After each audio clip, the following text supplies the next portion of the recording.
Hi, y'all. Using her words, I am so sorry for all of the technical difficulties. Being a few minutes late, we were here. We were just trying to get on. Hey, Monday night, 8 p.m. Eastern Standard Time. Facebook, YouTube Lives. How about you, everybody? Listen, text, tag, send this program out to everybody. We're closing out our African American History Celebration, and we want everybody to know about it. We want to see the show. We want them to see the show live so that they can interact with us. I'm going to start a little differently tonight. I can't even tell you about the guests right now. I'm still in awe. Tonight was the last show. It popped up over the weekend, and the right wingers and in that group celebrated to the hilt the fact that that possibly one of the first journalistic casualties that you will see coming out of 1600 Pennsylvania Avenue in that ilk was the cancellation of the Joy Reid show. Joy just did her last show live on MSNBC. She had a bunch of her guests, the fellow and sister hosts came on to help her in the last segment of it. And I just want to say this about, first of all, a commentary about Joy Reid, one of the brightest minds you'll ever encounter. I know Joy was a journalist down here in South Florida for several years. And when the talk radio show kicked off, she was one of the first ones when the talk radio program and format hit. She was here. She was instantly snatched up by MSNBC, starting with the weekend show. And one of the greatest moves that they made was putting her on the weekdays.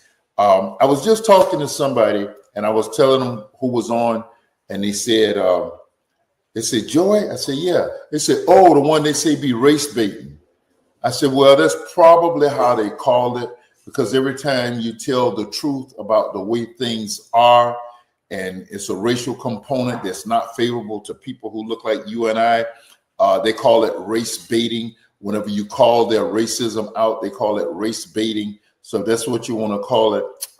Okay, that's what it is. But one of the brightest minds to ever be a journalist, Roland S. Martin left Network TV and started his own.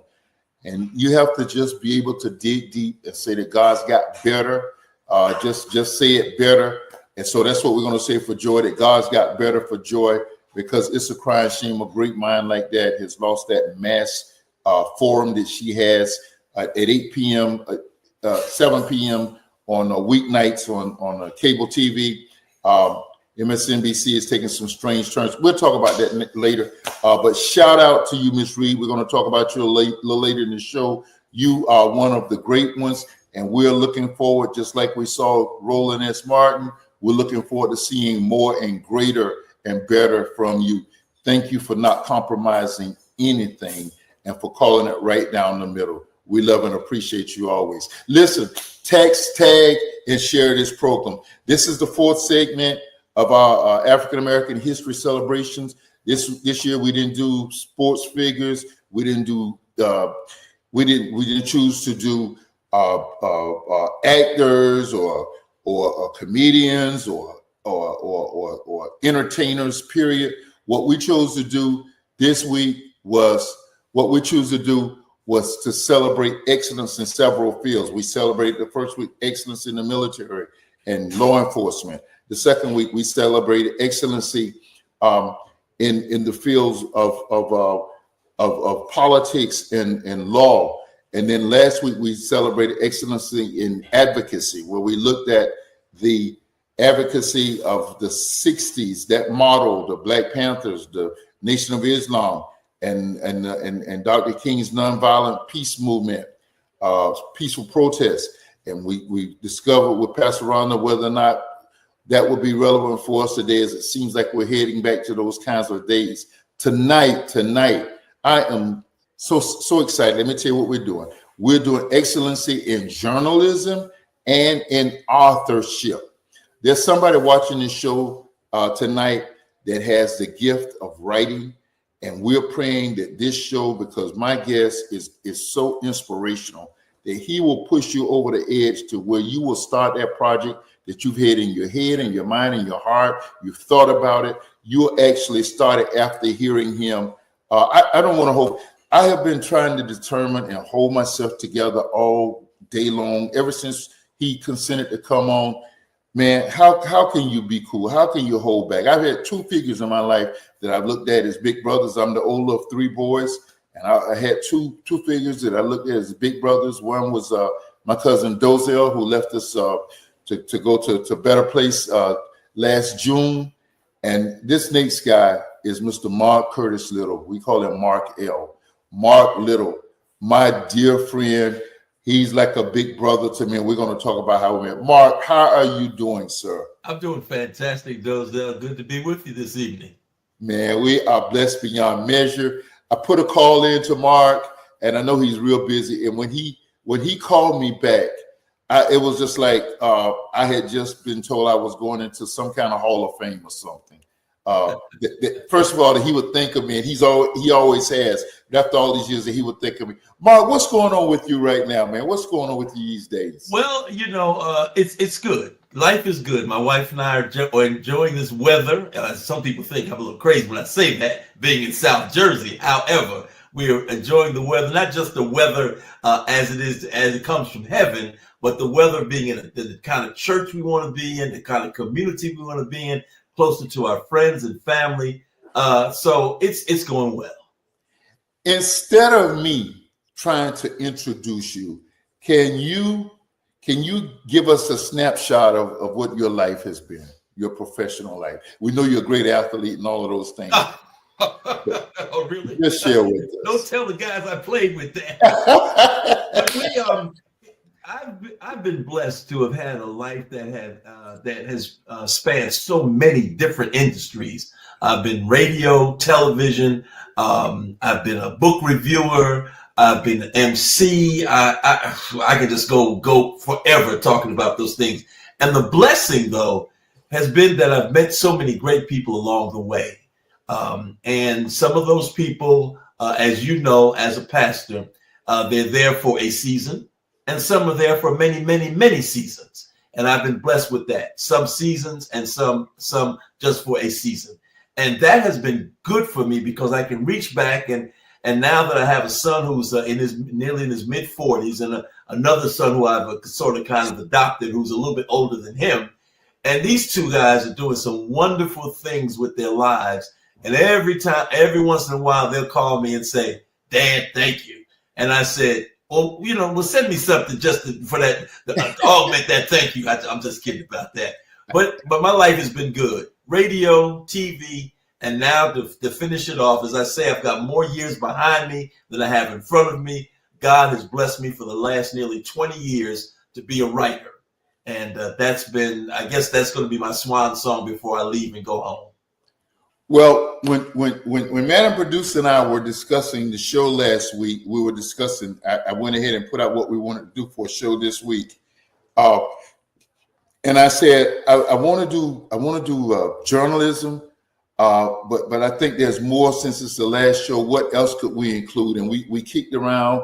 We talked about authorship, and she talked about, tech people in everything. And I said, oh my goodness. I mean, I've been waiting and wanted to try to get him anyway. But we could get Mark L. He serves both, and we don't have to share the airspace with anybody else because he can do both journalism and authorship. And we're going to be putting on his authorship a little bit. We're going to talk about it a little bit on the other side of the midway break.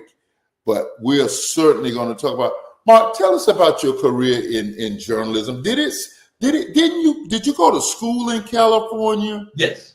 Went to Los Angeles City College, class of 72. Wow. In fact, aside from that, I had the opportunity to almost work with Brian Gumble when I was out there.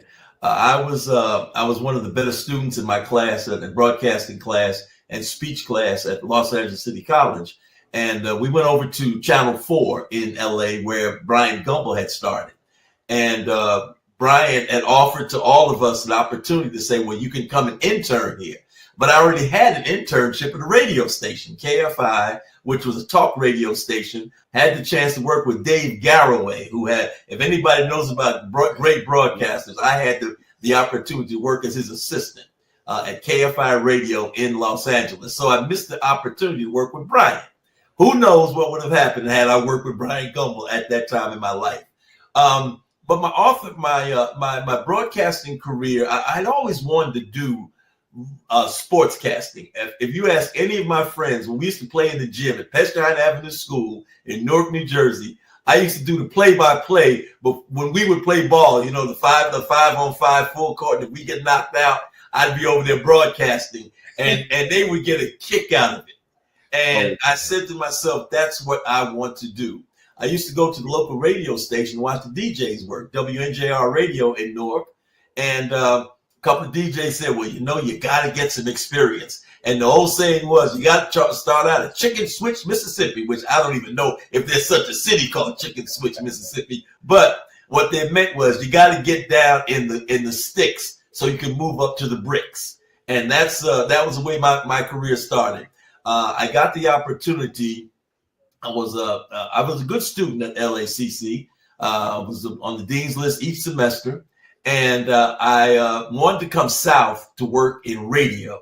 The reason why I wanted to come south was because both of my parents from the South. My dad's from Anderson, South Carolina. My mother's from a place called Twin City, Georgia.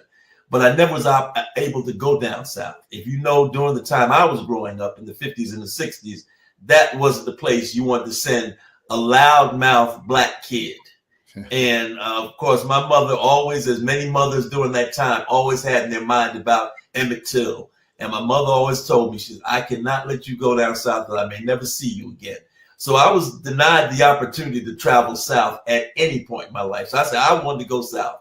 And lo and behold, I ended up in Jacksonville, Florida. Came August 14th, 1972. And my mother bought me a brand new suit and new shoes to fly in the airplane down to Jacksonville. Started out at WERD and made a name for myself at WERD. Then WPDQ came calling and they brought me over. And I did a radio show from midnight to 6 at PDQ. I did a radio show at ERD, my first job, from 10 to 3. So those were the things I did. But what I wanted to also do, because this was the community-minded person of me, I wanted to get out there and talk to the kids in the community. And that's when I ran to young people like you. And that's how I burnished my name in Jacksonville. Well, Marc, now let's go back to WERD. Sure. I want to ask Banner producer, pull that graphic because we'll talk more about it in a second. You keep Marc up. So recently on Facebook, I have been seeing this surface, and I'm glad we got to have this conversation. This is a quick sidebar. WERD, and by the way, you hear how well he enunciates each syllable of each word. He used to always get on me, say, you got to stop popping them P's and you got to stop chopping your words. You remember that, huh? Between he and my mother, who's an English teacher, I'm still working on that. I think that's something that tall people have to deal with. Almost everybody my height has had that. But whenever I'm around you, I'm going to always try to get it right. Okay. But WERD, I see surfacing as I see people in the movement saying that was a radio station in Atlanta. Yes. That SCLC started. So it started there and was bought out in Jacksonville. What happened was the owners of WERD actually came to Jacksonville and owned the station called WRHC.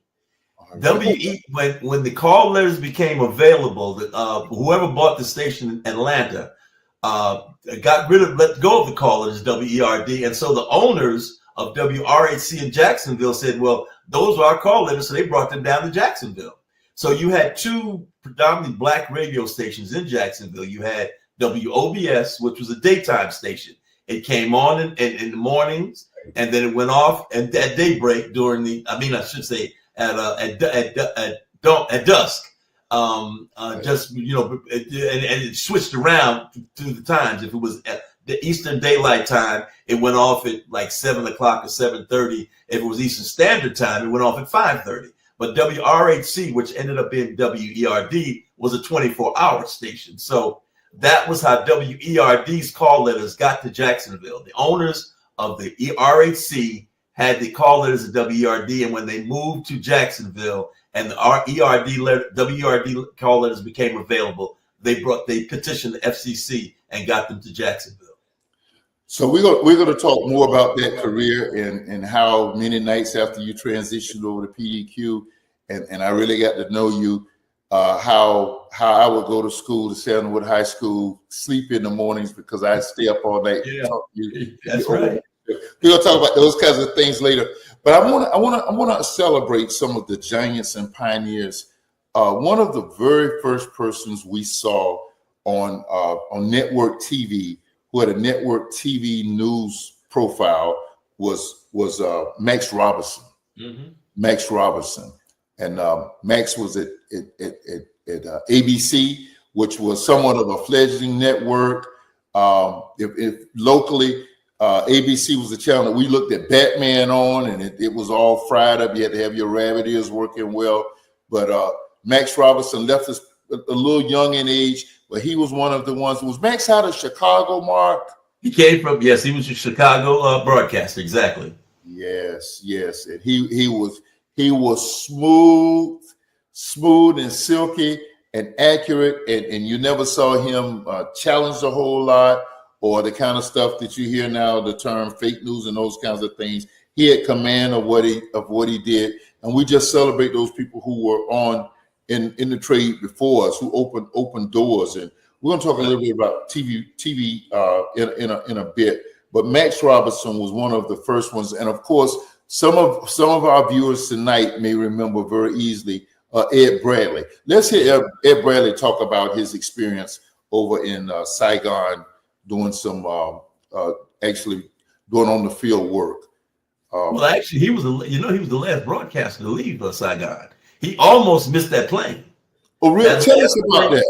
That last plane that flew out of Saigon in 1975, Ed Bradley, because he was so committed to his craft, wanted to get that last story in before he got out of there. And he got on that plane. He might have been the last person to get on that plane, but he was on the last plane to get out of Saigon. Well, let's see that clip. He was talking about that. I think we kind of short. Let's see the clip, and we'll revisit that. Okay. There were two things actually. One, I saw the Ho Chi Minh Trail. I mean, I saw these guys, men and women, carrying supplies, and I just, I heard all of these stories about the bombing and the interdiction of the Ho Chi Minh Trail. Well, here's a guy coming down and he's carrying belts, someone else carrying. So it left us about 10 years ago, and maybe a little longer. I would just invite anybody. So our subject all month long has been excellence. Mm-hmm. And when you talk about individuals like the two we mentioned thus far, you're talking about excellence, and you're talking about who could have been on any network, and there were no barriers that could hold them back. Their talent kind of made a way for them. Wouldn't you say so, Mark? Well, what they did, and sometimes when I say this, people get it wrong, but their activism was not the number one thing. What their objectivity was what they really majored in, because when you're objective, that means you see the whole picture. Yes. When you narrow it down to activism, there's nothing wrong with activism. Don't get me wrong. Activism is good in its place. But objectivity and knowing your craft is what's paramount. Ed Bradley had that. Max Robinson had that. Brian Gumbel had that. And those are just three that I can mention, but there are a whole lot of them in local markets like Jacksonville, Florida, like Miami, like New York and Philadelphia. There were people like that who said, I'm going to be just as good as the guy next to me who doesn't look like me. I'm an activist, but I'm just as good as he is. And I don't have to leave my activism and let that lead me. Let my objectivity and my professionalism lead me. That's what made them stand apart from everybody. I want to thank you for bringing that out. And I'm going to address that in 1 second. I want to address our viewers who are so faithful. Bernard, Curtis, hello to you, my brother. Mark, who is always with us. Mac is a Marine at heart. He's a Marine. He is a Marine. He and my brother served together. And our dear sister, Miss Coretta, we just so glad you guys are here. And thank you all. Make sure and share this out and let others know about what we're talking about. I think. So I was looking at the recently fired Joint Chief of Staff. Do y'all see how I'm trying to enunciate each word correctly because I'm in the presence of my mentor and my mother's watching? But he was saying just that. This was in 2020 before he assumed that role, and he was saying how he understands any and everything he does it's been closely watched. Absolutely. And that his standard was always above the other standard. It had to always be above the normal standard because that's what we had to do. And you make a very vital point that they did not back away from activism, but objectivity in broadcasting and in journalism is the main thing. We hear the term fake news now. Right. I mean, we have this wide array of we got MSNBC who's way over to the left. I don't know if it's not coming across the screen. Way over to the left, and now you got CNN. It's a little bit on the inside, a little bit closer to the center, and then you have Fox that's way out yonder to the right, and then Newsmax and some of those try to be cousins of the Fox News, and they're out there. And it's so everything is perspective driven. Everything is perspective driven. Right. You have to really read and understand and look at everything to get the real core of the news. The objectivity, like you say, is just not there. Will we ever get back there, you think, Mark? Social media has changed everything. Okay. We have to put that on Front Street. Social media has shifted the whole landscape. What has happened is instead of people wanting to be objective and allow their professionalism to lead the way, so many people have opted for clickbait. They say the most outrageous thing and it gets shared, whether it's Instagram, TikTok, whatever. And I applaud those broadcasters, and they're a precious few who don't fall for that. Yes. Let's think about it. With Ed Bradley and Max Robinson, Brian Gumbel, and I'm just using them because they come at the top of mind. I don't have any notes here. Yeah. Can you imagine them in this era where what you wanted to do was you wanted to make sure that you had a million followers, and you wanted to give some clickbait so they could get you 10 million followers? There wouldn't be any news, and that's where we are today. And one of the things I think that we need to understand is that we in our culture, and perhaps the other cultures, will understand that we need to stand on principle. And sometimes principle is not what the masses of us want, the right thing to do. Because in the final analysis, when you work on principle, you get a better believability for the masses. I know that's hard to decipher, but if you read anything that Dr. King wrote, you would get what I'm saying about living on principle. Wow. That's where we need to be in this wide arena of mass communications. Wow. Well, we got a lot we want to cover, but let me cover myself for Coretta and all of my other sisters on here. Let me do this before we go to break. Joe, you know what? Let's do Christian Welker right now. Christian is the recent the leader of Meet the Press now, the moderator of Meet the Press. She ironically, as glad as I was to see a sister get this role, I hated to see my friend leave, whom she replaced. And I think it just kind of I think that the news industry just kind of follows trends. You need a black female woman. You need an Asian male. You need a Middle Eastern female. I think it kind of flows in that. And so she became the moderator of Meet the Press. But don't get it twisted. She handles it and handles it well. I have seen her deal with some very, very tough interviews. And I think we'll come back to Joy after the break. But Christian Welker, I'm trying to think of the brother, Chuck Todd. Chuck Todd. My aunt would skin me alive because she loved herself some Chuck Todd. We both did. But Christian Welker is on, and she's not just a beautiful face. She's a fantastic mind and an awesome journalist. And I just like people like Marc set the standard for excellence. And that's where we want to be. Marc, we're going to take a break. We're going to come back and do a little bit more journalism, and then we're going to hop over to authorship, your latest passion that you're a successful brother. Let's go to break, and we'll be right back.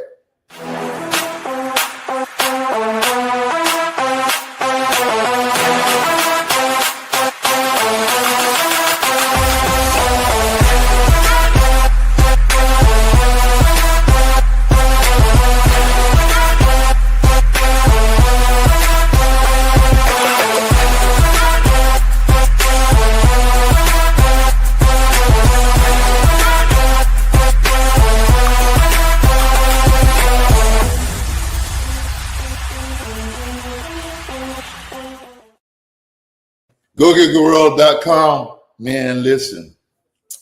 This guy, it's not easy making this face attractive or even palatable or acceptable for TV or camera, but they got you. I mean, they got you. They got me. The two Toyas and the Makias and that team, that Go Giga team has all of your virtual needs. They got them, and we're going back to more virtual things. They got you. Listen, they got you. We're building those things. GoGetGoRoll.com. Contact them right now, okay? All right. Listen, before we go to break, before we get back to the show, I want to do this. I want to mention some heroes, and they happen to be sports figures. And I want to start out with Curt Flood. Curt Flood was Curt Flood. Can we get his picture up? Curt Flood was a baseball player, excellent in his own right as an athlete. And Curt Flood was traded from one team to the other. He protested the trade, and he took it all the way to the U.S. Supreme Court, and he lost. He lost it in the midst of his career. He lost, but he set the stage for what now is known to the ears of every athlete in pro sports now, the term, have you all heard the term free agency? He helped set the guidelines for free agency. The former St. Louis Cardinal, Mr. Curt Flood, and it was he was basically blackballed from Major League Baseball because of his stance, but he made it possible that people like Giancarlo Stanton down here with the Marlins could go sign for millions because he wasn't going to make it here with the New York Yankees, or people like Bobby Bonds to leave the small market that was Pittsburgh and go out to San Francisco, where he had what should have been a Hall of Fame career. And Curt Flood fought for that and gained free agency. And his career ended because of his stance. But some of these guys and ladies prove that sometimes they'll sacrifice themselves for the masses. Curt Flood died as a non-citizen of this nation. He lived down, I think it was Puerto Rico. And we just want to honor him tonight. The Dollar want to make sure that you know who Curt Flood was. He was more than just a second baseman, shortstop, third baseman. Curt Flood stood up and initiated what is now free agency, where you can move from team to team. You're not owned by anybody. They can't trade you away like a slave owner could. And you have a word in what you do. All of these no trade contracts, people like him got him started. The next person I want to mention is Oscar Robertson. Oscar Robertson, the Big O, when we start talking about the all-time greats in basketball, he is one of them. Before there was Magic, there was Oscar Robertson. And Oscar Robertson was one of the greats, played with the Cincinnati Royals, and he ended up winning a championship with Lou Alcindor at the time. He's now Kareem Abdul-Jabbar with the Milwaukee Bucks. They teamed up together. But Oscar's claim to fame was free agency. He pushed for it in the National Basketball Association, and he pushed for it, and he became the head of the unions. And though he is one of possibly easily one of the top 10 basketball players of all times, the people who are now playing in the association will always be appreciative because of the fight that Oscar Robertson made to get free agency and to lead a union that was strong in the National Basketball Association. And I'm hoping that many of you all know this next person. He was a great quarterback. He took his team to the Super Bowl, came within one play of winning the Super Bowl, where the two Harbaugh brothers played the 49ers against the Baltimore Ravens. His name is Colin Kaepernick. Colin Kaepernick. Colin Kaepernick was, that picture actually shows him bending. He's on his knees. He's standing with two other people. He's bending. And he was a starting quarterback at the time, well on his way to what could have been a Hall of Fame career. Colin Kaepernick bended to bring attention to police brutality and police killing Black people in America. There was Colin Kaepernick before we ever heard of a Black Lives Matter movement. And Colin was also blackballed from the National Football League, as was Curt Flood.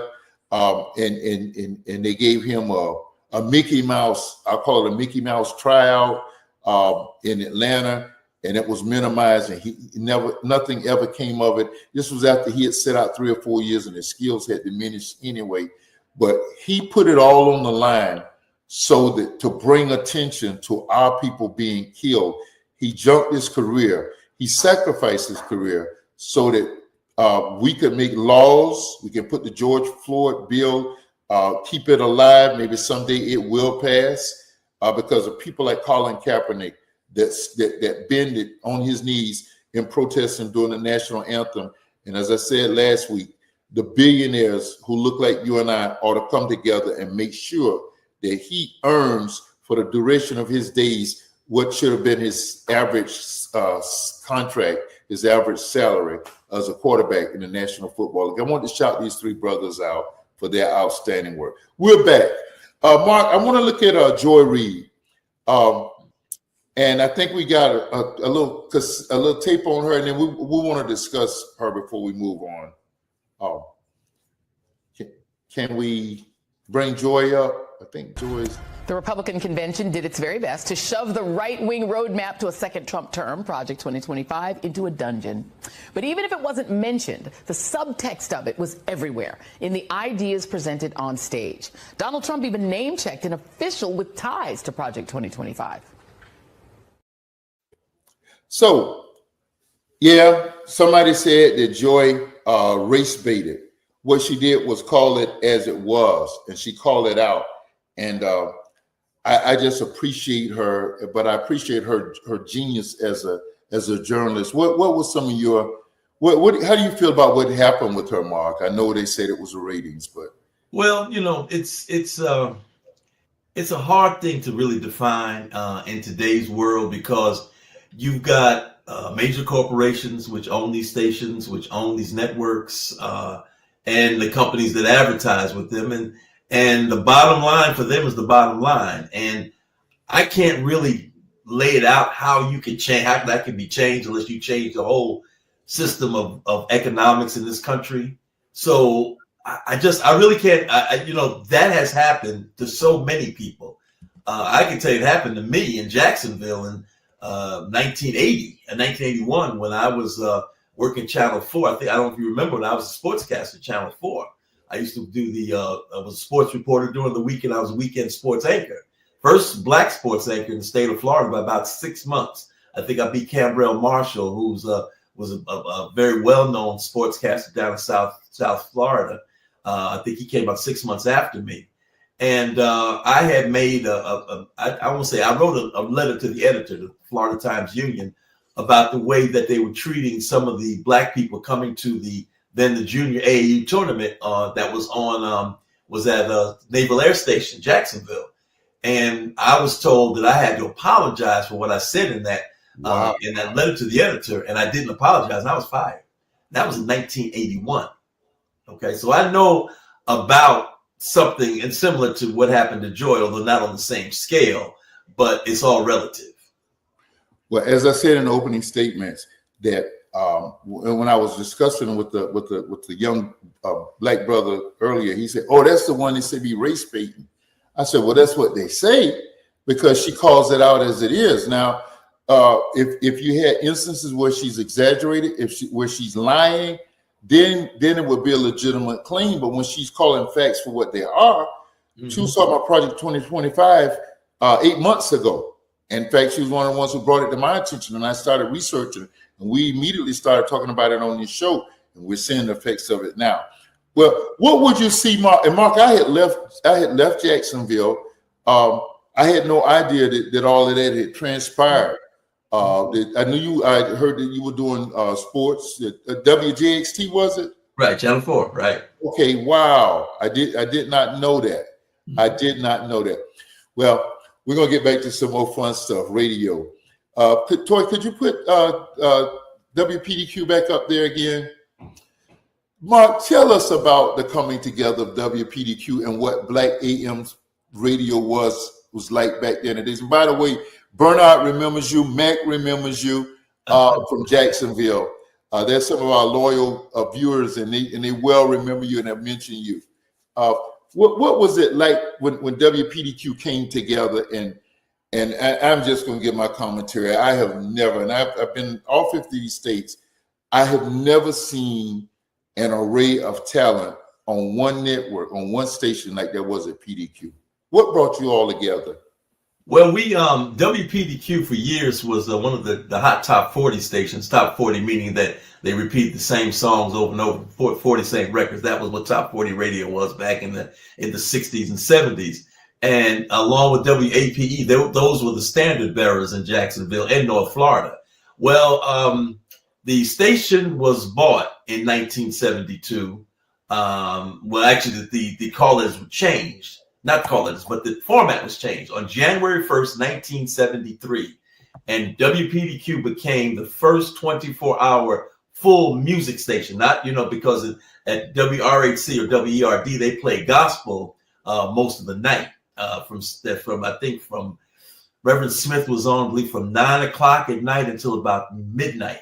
And then they had jazz with Abram King until noon, midnight until 6. So WPDQ was just like any other station that played pop music, the top popular music, and they were 24 hours. And what happened? They just took the city by storm. We had just a bunch of young guys. I was at the time 22. Wow. Otis Gamble was 22, was the program director. We had a little dad, John Hill, who was a little bit older than us. We had Herb Ellis, who was 22 or 23. We had a bunch of young, hungry disc jockeys. And every time there was something going on in Jacksonville or even Gainesville, because we broadcast our way to Gainesville, and we were there and hanging out and doing our thing. And so WPDQ became a legend. And when you say that we had some really talented people, we had some serious talent. Not only on the wheels of steel, which were where the records were being played, but we also had some great news people who were young. Betty Bullock, Jim Pinkney. Yes. Go on with names all day about who we had at WPDQ. But WPDQ was the station, and not in Florida. We were known all across the country. So you guys had, and most people will know him from the Yolanda Adams show, Funky Larry Jones. Yes, Larry came. Larry and Sex Machine Ernie Singleton both came from New Orleans because Otis, who was our program director, Otis Gamble, used to work at WOBS, and he got a call from WYLD in New Orleans to come and work there. He did a bang up job over there, and when he got ready to come back home because he's a Jacksonville native, he told Larry Jones, Funky Larry Jones, and Ernie Sex Machine Singleton and Herb Ellis, I want you guys to come with me to Jacksonville. We're going to take over. And that's what happened.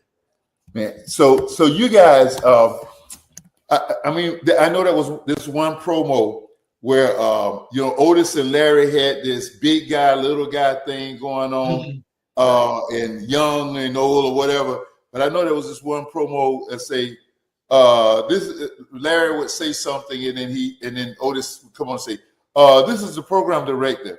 I know that I didn't hear that, boy. And then Larry said, I think you did. Larry had that quick win. And it was just, oh, man. And then you had Eddie T on from 8 to midnight. And then you came on, and you and I talked all night long. Right, I was on from midnight to 6. Man. Exactly. Oh man, what a time you guys had, and of course, little daddy, little sugar daddy, John Hill, who lives down here in South Florida. I meet with a group of seniors on Monday mornings, and they say, man, you should have met his dad. And then they went on to say he became a gynecologist. Little daddy was James Brown's godson, and oh man, just an array of talent. What about AM radio back then, Mark?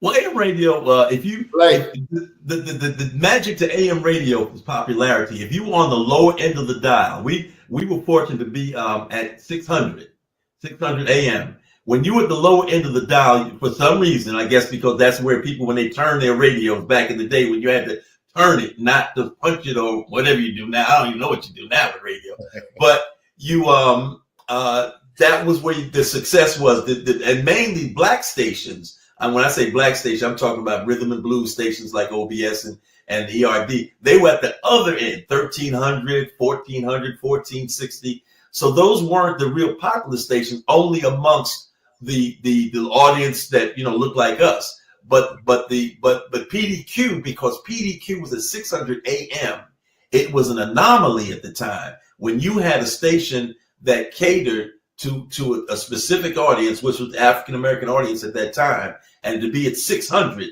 that was an anomaly at that time. Very few stations that catered to black audiences were at that level, at that place on the radio dial. So WPEQ used to be, it was right down in the heart of downtown Jacksonville. Beaver and Laura. Yes, sir. Yeah, Laura, and you guys bought the building. And PDQ used to be the competition to the Big 8. Right. The Big 8 was heard all over Southeastern America. I remember my dad, we were driving to Carolina one time, and my dad heard the siren blaring, and he kept looking and slowing down and looking and thinking that the police was behind him, and it was the Big 8 because it was a hit back there. WAPE. So, but PDQ was this competition, and you guys just came in and just, oh man, I don't get me started. I want to pay tribute to Frankie Crocker. Yeah, that's Mark back in the day. That's Mark back in the day when he was Mark L. That was my buddy. We talked all night long. I would bring my concerns, my cares. I say, man, I got a paper tomorrow to do, but I'm dealing with this. Mark would talk to me as a big brother. Oh, what a friend, what a fellowship we had. Dozell, by the way, I was the number one. Well, I earned. I hate to say won. I earned the distinction of being the youngest winner of the Announcer of the Year in Billboard magazine that year, 1974. I was 21 years old, and I held that distinction for almost like 30 years. And then later on in my career, I won earned seven Billboard magazine awards for either air personality or program director of the year. So I had a good career in radio, real good career. Man, you guys, and I only learned talking to you lately just how much you guys had to hustle just to live back then. I thought, we didn't get paid much. Yeah, they're making the money now. What do they call it? Syndication. Syndication now. Oh yeah, and the big money. But you guys said, if you could just show Frankie Crocker. Frankie was he was Frankie Crocker, the mighty rock out of WBLS in New York City. And I spent a week up there with a friend doing a revival, and I would tape his program every night. I say, man, I see why everybody talks about this guy. He is so smooth. And Frankie left us. He's buried down here, actually. But what a time that was. I want to transition, Mark, over to authorship because you fit both of those bills. And I want to lead in with that with an author that we all respect nationally, poet laureate, author, just an advocate, Mrs. Maya Angelou. And then we want you to talk about a little bit about the trade in your books and so forth. A rock, a river, a tree, hosts to species long since departed, marked the mastodon the dinosaur who left dry tokens of their sojourn here on our planet floor. Any broad alarm of their hastening doom is lost in the gloom of dust and ages. Marc, you have always been an innovator. You've always been one of those guys that say, I'm going to try this. I remember you had a sports shop in Gateway, and man, we need to do something on Gateway one Black History Month. But you reminded me of my dad. He'd always would stretch out and do something and others were not doing, be an innovator. What got you into writing? I had been, I would say, the darkest period of my life in the early 2000s, and I was trying to find relevance. I had pretty much eschewed the radio because radio had changed. I had done a talk radio show on a station. Oh gosh, I forgot to call it, but I had done very well. But they had gone the syndicated route, and they had to, I had to leave, and so I was wandering around for something, and I'll never forget that I got saved in 1995. But I always tell people, you can get saved, but you still, if you haven't submitted, then you're not fully there. And I was in that, and I gotten saved, but then I started understanding that I had to submit myself to God. I was sitting at my computer January 15th, 2007, and I was praying. I pray every morning, and I prayed, and I said, God, I want to do something that will give you glory, and especially give you glory for what I'm doing. And I said, but I need that. I want to write a book, but I can't think of the name of the book. And I just sat there and I said, I want to give you glory. And so God, in his way, not saying anything, but dropping something into your spirit, he said, name the book, Don't Blink When God Calls. Wow. And that was my very first book. I published that in 2008, and I've gone on to publish 6 more books, all independently published. All of 3 of them major award winners in their own right. And that was what really propelled me to want to write.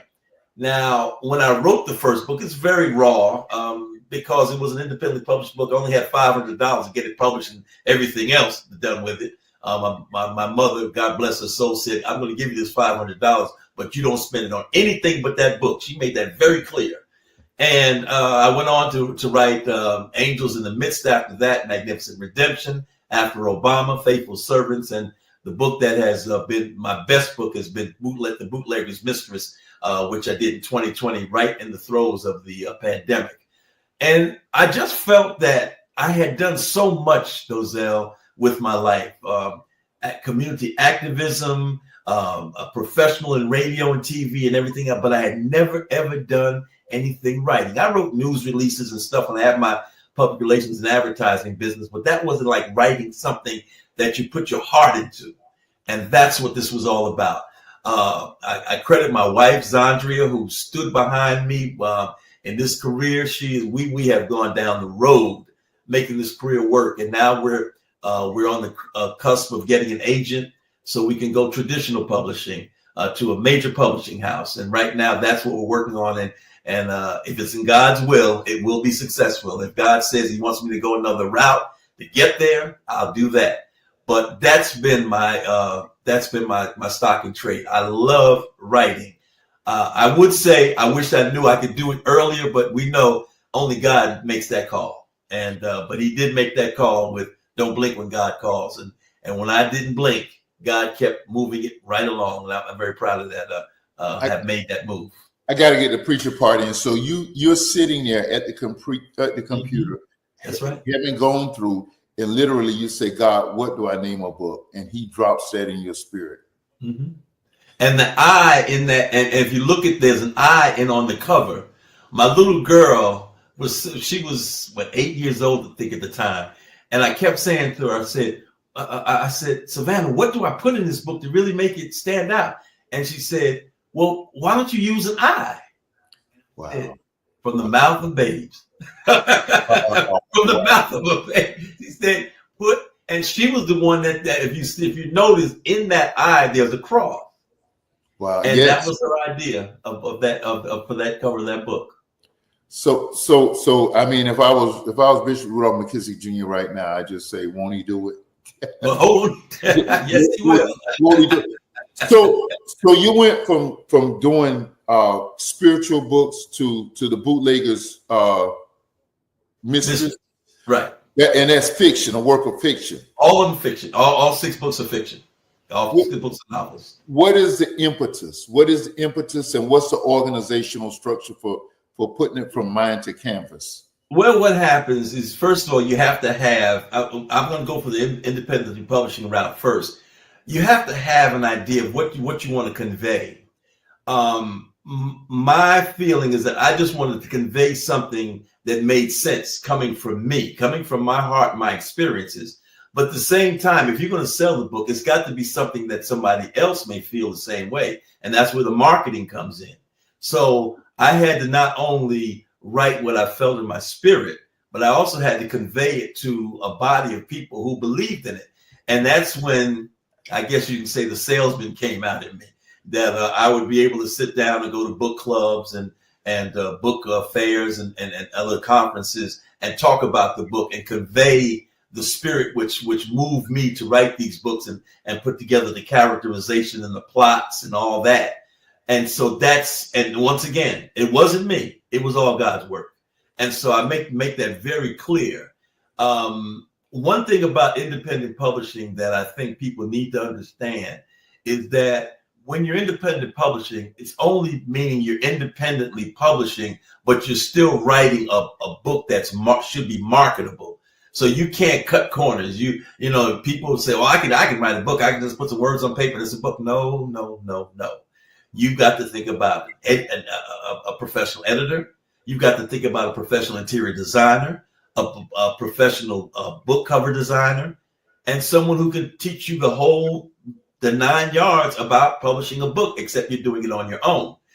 My wife and I felt that I had done enough of those 6 books, 3 of them which were major award winners, After Obama, Faithful Servants, and The Bootlegger's Mistress. And she said, it's time that you need to start thinking about making that leap to going into traditional publishing. And that's what the big companies, the Simon & Schusters and the Hatchettes and Doubleday and things like that. And you can only get to them, mainly go to them. Some people can go directly from writing and going to a publishing house, but normally you need an agent.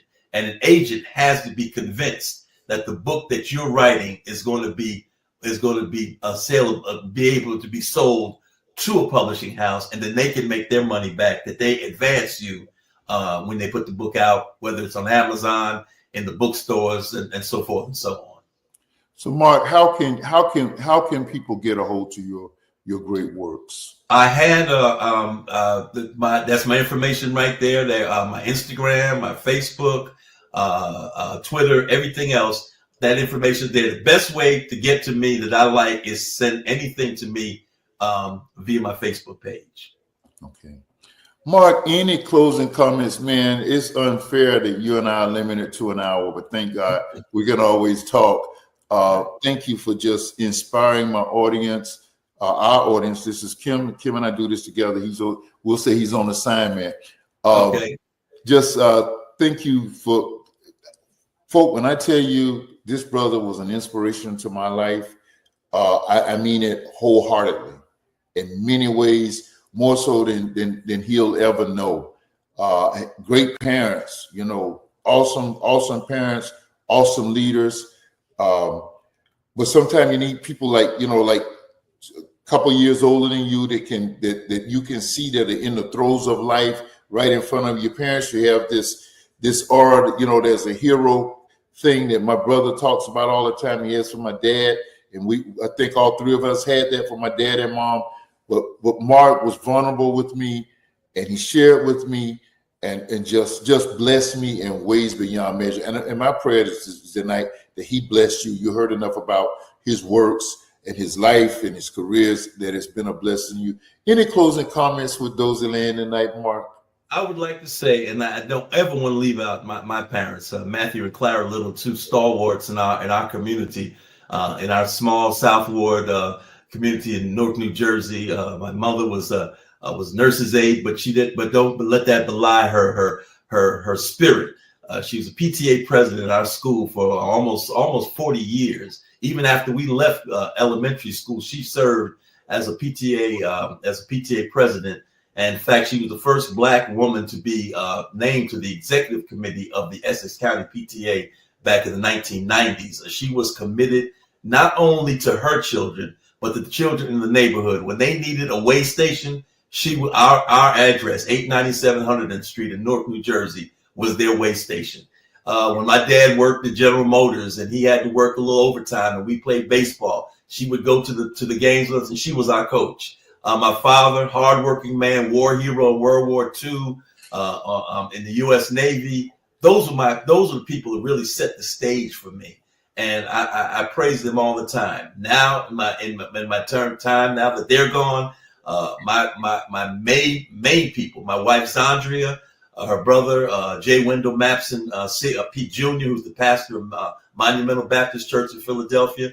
Those are the people who are driving me now, because in their own way, they have taken the place of my parents. Now, of course, my wife is not my mother. Let's make that very clear. Yes. But they have that kind of spirit that I was used to in growing up in the 50s and the 60s in Newark, New Jersey. So the only thing I can say, and I want to say, by the way, I want to say hello to Curtis Jackson, my good friend over there at Afro-American Life Insurance Building. But it's just, I can't say it in 5 minutes, Dozie. I just say, just keep the faith. That's about the best I can do. Is you got to keep the faith. Be encouraged, be inspired. Thank you, Marc. Thank you so much. Thank you so much for coming on and blessing us tonight. My brother started a segment that's called How We See It, and I've got to do that tonight. How I see it.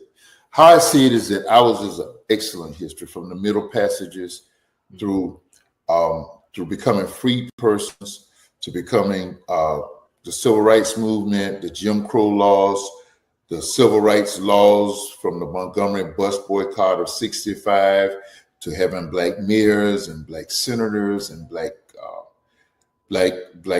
governors and Black representatives, and even a Black president and a Black vice president.